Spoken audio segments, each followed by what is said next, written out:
Going to give you a great one. We're going to announce it on Monday. I think you'll be very impressed. These are very talented people, brilliant people, and I think you're going to really love it. Karen Travers, ABC News correspondent from the White House. Good morning, Karen. Good morning. The president says he has it down to 4 people, and I think of the 4 people, I have it down to 2 or 3 people. So I guess it's down to 4, 3, or 2.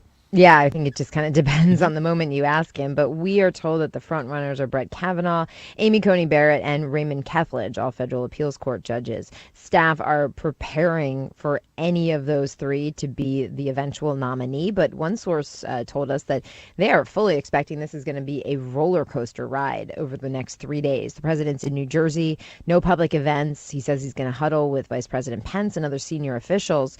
But this source told us that this weekend is, quote, going to kill us, because they really think the president's going to change his mind multiple times between now and Sunday. Are your sources telling you what the president is focused on in this choice? He's looking for judicial philosophy. He's looking for temperament. He's also looking for, the resume and the look. That tends to be important for the president. You hear him often talk about, Ivy League pedigree and graduate degrees, things like that. So look for him to be really interested in the biography of this nominee, too. The president, of course, has been hearing from a lot of people about this pick, including 3 very vocal conservative Republican senators who are urging him to not pick Brett Kavanaugh. They think he won't be a reliable conservative vote.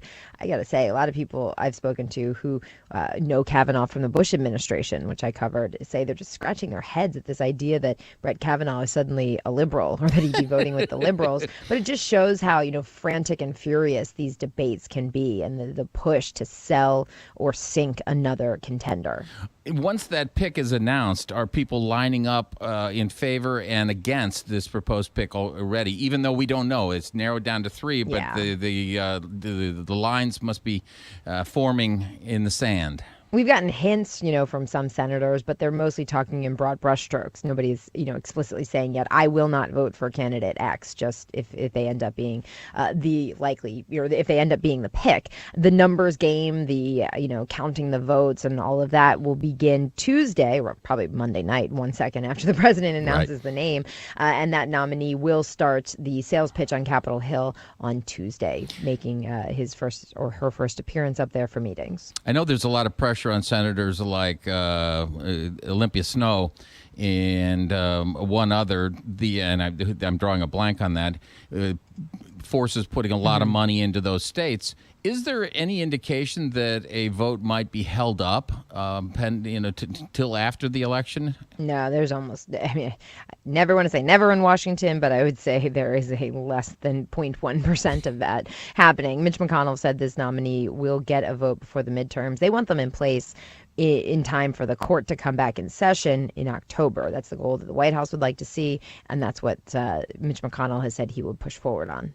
Also yesterday, Scott Pruitt resigned. Any indication that the president was behind that, or he's stating that this was all Scott Pruitt's decision? It had to have he had to have some influence. Yeah, the president says he spoke with Pruitt about this when Pruitt came to him in recent days and said he didn't want to be a distraction. But with the way the president was talking about him, I think they were trying to say that this was not a firing, but an actual resignation. The president said Pruitt had done an outstanding job. He said he would always be thankful for the job that Pruitt did at the agency, but he had certainly indicated in the last few weeks that, maybe he was getting a little more frustrated with him. He was irritated at the scandals. He said, I'm not happy about certain things, but he emphasized that Pruitt had done, in his view, a fantastic job running the EPA, which seemed to be the reason Pruitt was able to hold on as long as he did. It was a long time. Karen Travers, ABC News correspondent from the White House. Thank you very much.